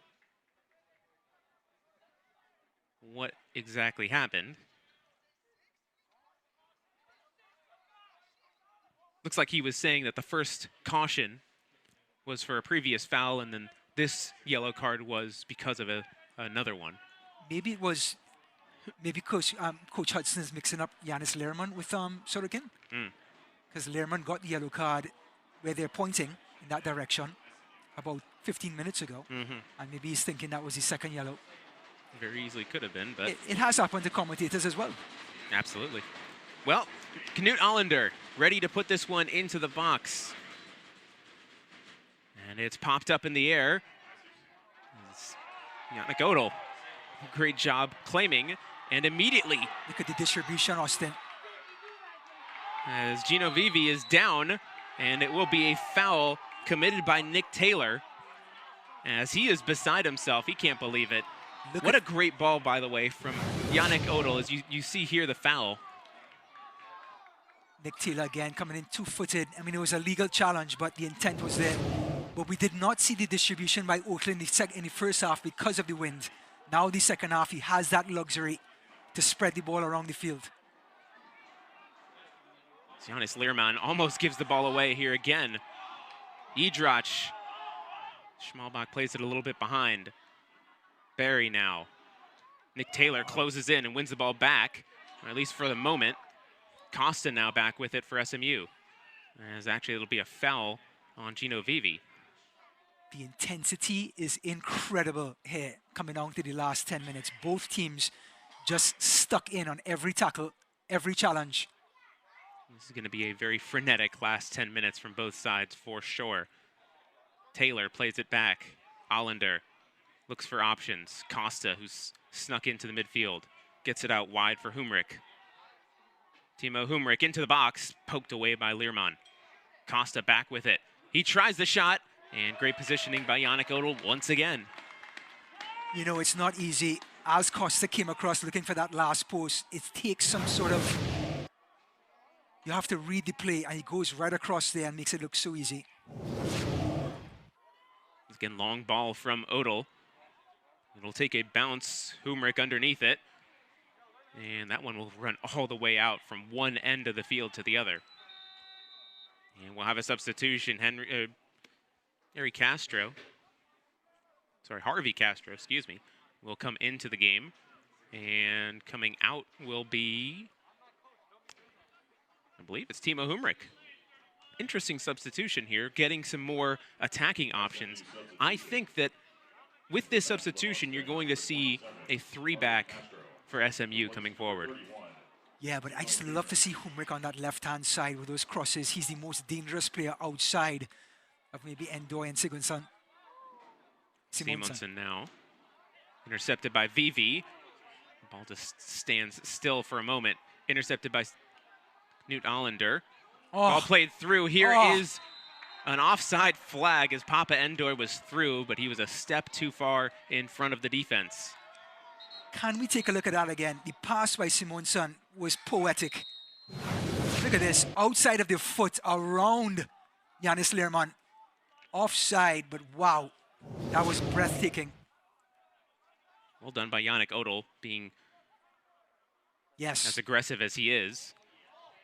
Ball again here. Gino Vivi, what a touch forward over the defender. And an even better job. I believe that was Nick Taylor knocking that out of play. And it will be a throw coming for the Knights. Well, Nick Taylor now playing that left wing back position as he went to that 3 center-back formation. Has to stay with Gino Vivi, which can be a nightmare. Gino Vivi's touch this game has been immaculate. I think we're counting about 8 games in a row now, Austin. Sorokin now wins the ball back for the Knights. Hit it. Zatabu Berry. Well, he hit it. He heard you. Just missed it by a slimmest of margins, and actually, it took a deflection, it sounds like. So it will be a corner kick for the Knights. I have to say Barry, who's been in ripping form of late, just hasn't caught a hold of one, Austin. Had some daylight. And you would have bet the house you would have put that on target, but... 7 minutes and 20 seconds to go. UCF leading 2-1 thanks to that man right there, Gino Vivi, as he looks to give UCF a 2-goal cushion. Ball chipped into the box, and it's loose in the box. Cleared away by Castro, at least for the moment. Popped up in the air. Hernandez heads it down and out of play. And a goal kick for SMU. What quickly taken, by the way. Brave defending by Warrington, just throwing his body in the middle of that shot to stop the close range shot. Very, very important tackle. Austin, I can say, no matter the score, after 6 minutes to go, this game has lived up to the hype. Absolutely. So on the far side, Warrington. Hilt now. Pull it back for Allender. He looks for options forward. Allender driving through. Great little touch pass backwards, and it'll be a foul committed by Castro as he just caught Yannis Learmonth as he was trying to get the ball away. Well, great anticipation by Learmonth, just stepping into that passageway there, intercepting. Of course, he has a right foot that can knit a sweater, just controls the ball and gets himself out of trouble. Ball chipped by Yannick Odell and uncontrollable from Caleb Frankie. Gives it right back to SMU. Allender back, Taylor. Plays it back for Tobin Shanks. You see now UCF in a bit of a more defensive shell. 11 players behind the midfield line.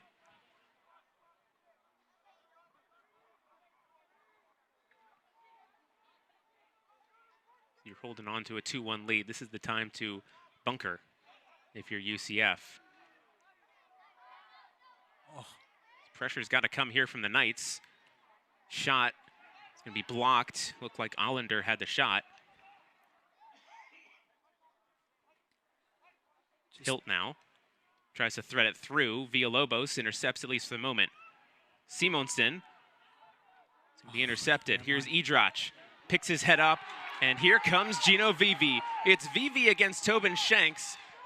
Centers it off. Jonas Schmalbach. Schmalbach with the touch. He shoots. It's saved by Cole Johnson. And it goes up and out of play for a corner. What a save by Cole Johnson. A game-saving save. He has kept them in this game. Gino Vivi makes the right choice. Here's Schmalbach trailing. Beats one, beats two. And look at this save. Putting the right foot out there, making himself large. The referee will stop the clock so that UCF cannot waste more time. So 4:31 is left on the clock officially. Some game management here, Austin. Andres Hernandez will put this ball into the box. It's going to be headed up in the air. Endoy underneath it. And knocked away by Frankie, at least for the moment. Great job by Nick Taylor turning the ball. Here comes the counterattack for SMU. Simonsen, he's got numbers forward. Skage, Atabuberi down on the ground. Now SMU into the box. Shot over the bar. What an opportunity for the Mustangs. Well, the build-up was perfect, and that's the man you want on the end of it, Simonsen. But just couldn't get all of his foot on it. Hit the ball, drags back to the top of the penalty spot on his left foot. Could have left it off for Nick Taylor, who was probably in a better position. As you see Nick Taylor immediately saying to Skage, hey, should have left it for me. But what an opportunity. Of course, Simonsen had every right to have that shot. 3 minutes and change left to go in this second half. UCF clinging to this 2-1 lead. Goals from Luca Dorado and Gino Vivi. Meanwhile, Papa Endoy, the goal for SMU to this point. Villalobos gets it off for Barry. Can he get there in time? He can't. It's knocked out of play by Shanks. Heavy touch by Idrach. Actually stayed in play on the far side, Warrington. And that will be a UCF throw. Great job by Mauricio Villalobos on the far side. It's all about intensity, and it's been that way for the last 20 minutes in this match. So Idrach has made a run through into the midfield. Won the ball, at least for the moment. Well done by Tervega. Cole Johnson will leave it for Tervega now.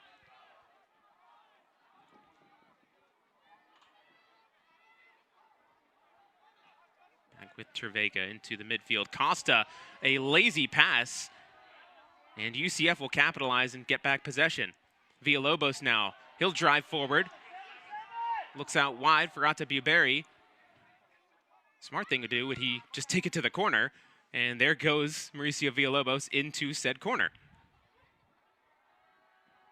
Kill off a little bit more of the game. Endoy is going to get underneath it. That is a great ball, by the way. And now SMU with an opportunity. It's going to be taken away by Castro. And Castro will be fouled. 2 minutes and change left to go. Definitely seeing some tired legs now in this SMU team. That press, that intensity, just not there in the last 3 or 4 minutes. A lot of mistakes being made on the ball. Tervega now for Costa. Gabriel Costa again turns the ball over. Very uncharacteristic from the Brazilian. And now UCF with opportunities going forward. Here's Jonas Schmalbach, one-on-one with the keeper. And he'll take the smart move and take it to the corner. As much as he may want his first goal of the season, you want the win even more. Well, again, it started with Costa. More fatigue again, just giving the ball away. And Schmalbach, his eyes lit up. But like you said, Austin, did the right thing. Team player. I think because of the angle that he took, correct, it just wasn't beneficial. But meanwhile, another throw for UCF. The clock continues to tick on down. Now you want some black shirts all hunkered by the center circle.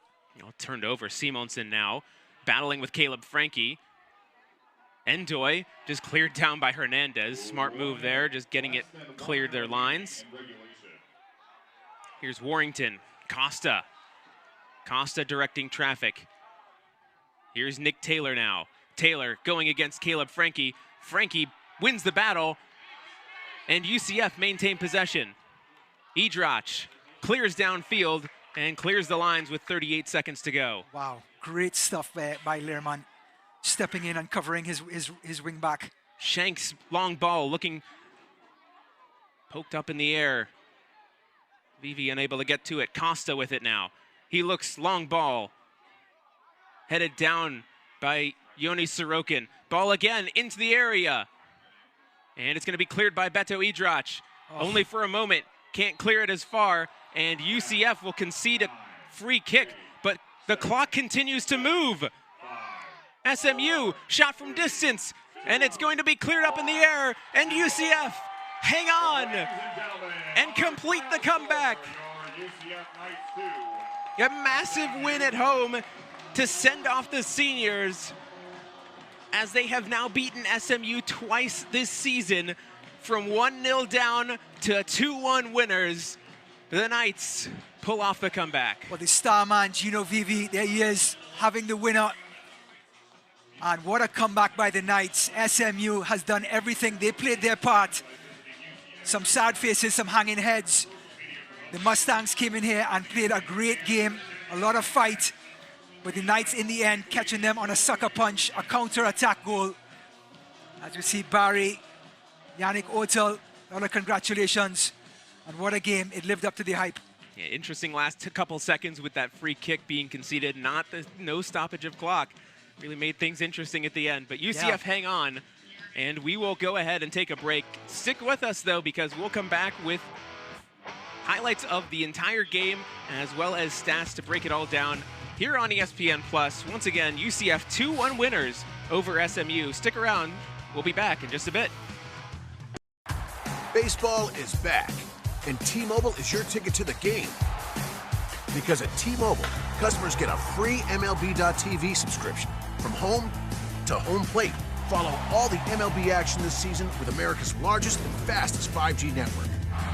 Only T-Mobile keeps you in the game with free MLB.tv all season long. March 30th through April 5th. Head to T-Mobile.com/MLB to switch and score. I have the power to lower my A1C. Because I can still make my own insulin, and Trulicity activates my body to release it. Once weekly Trulicity is for type 2 diabetes. Most people taking it reached an A1C under 7%. Trulicity may also help you lose up to 10 pounds and lower your risk of cardiovascular events, whether you know you're at risk or not. Trulicity isn't for people with type 1 diabetes. It's not approved for use in children. Don't take Trulicity if you're allergic to it, you or your family have medullary thyroid cancer, or have multiple endocrine neoplasia syndrome type 2. Stop Trulicity and call your doctor right away if you have an allergic reaction, a lump or swelling in your neck, severe stomach pain, changes in vision, or diabetic retinopathy. Serious side effects may include pancreatitis. Taking Trulicity with sulfonylurea or insulin raises low blood sugar risk. Side effects include nausea, vomiting, and diarrhea, which can lead to dehydration and may worsen kidney problems. I have it within me to lower my A1C. Ask your doctor about once weekly Trulicity. Phone it in to 1-800-FARMERS and you can get all sorts of home policy perks, like the claim-free discount. Go 3 years without a claim and get a discount. Just by phoning it in? Just phone it in. Yeah, just phone it in and save money for being claim-free. Even if I switch to Farmers today? Yep, 3 years claim-free with any home insurance. I'm phoning it in and saving money for literally doing nothing. Get your policy perks by calling 1-800-FARMERS. Go ahead, phone it in. Phone it in, why don't you? We are farmers. Bum, bum, bum, bum, bum, bum.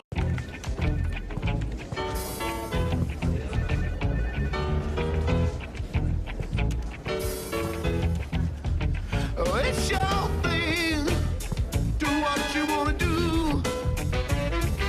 I can tell you. Shareholders are very happy. It's your thing. Do what you want to do now. I can.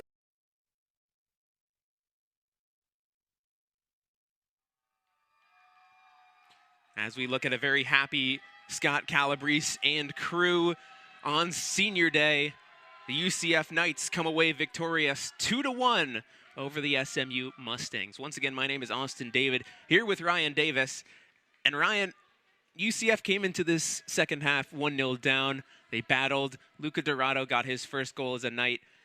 And then Gino Vivi got the win on a very interesting play, to say the least. Let's take a look at the highlights, though. Papa Endoy got things started very early on into the game, just 3 minutes in.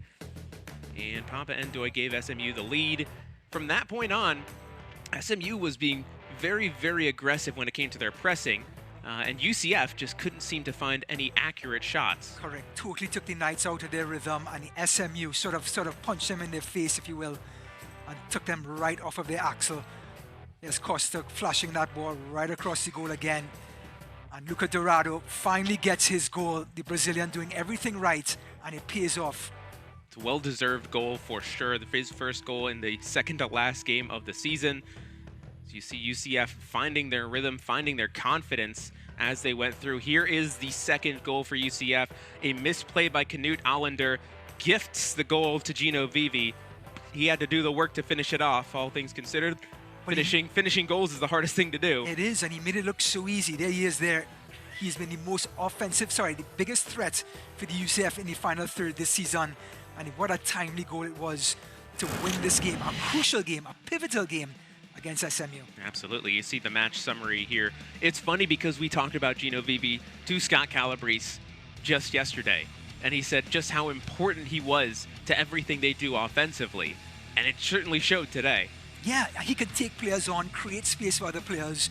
Didn't have to do too much of that tonight, but boy, what a finish. And what about the know-how to run into the space to finish the goal to win the game? I mean, through the first half, both him and Atabu Berry were really silent, and that's credit to SMU's defense. Correct. But then as the game opened up, when Luca Dorado scored that goal, everything just kind of started happening for the wingers. With press becomes energy, and there's only so much energy you can have. So SMU, in the end, falling in the second half because they exerted so much energy.